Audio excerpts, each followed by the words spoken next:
Kod apa? Kod apa? Kalau mak je nyambuk. Tak ada. Oh, tak ada okey. Anak dia 3 orang lepas lupa ni. Ni. Bagus kalau ni. Anak saudara dia. Ya. Ni duit kifalah dah.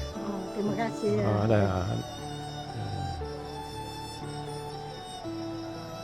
Ada si peso. Duk Kuala Lumpur belakang. Dia ada mission. Oh. Dia duduk kat Anung pun duduk Johor. Model yang betul-betul criminal dia. Jadi okey je. Kan? Oh, tu dia. Dah apa dah? Itu yang bagi ada. Wah, betul yang duk semaya cabai pak tadi kat Pakar Mari Seladi. Oh.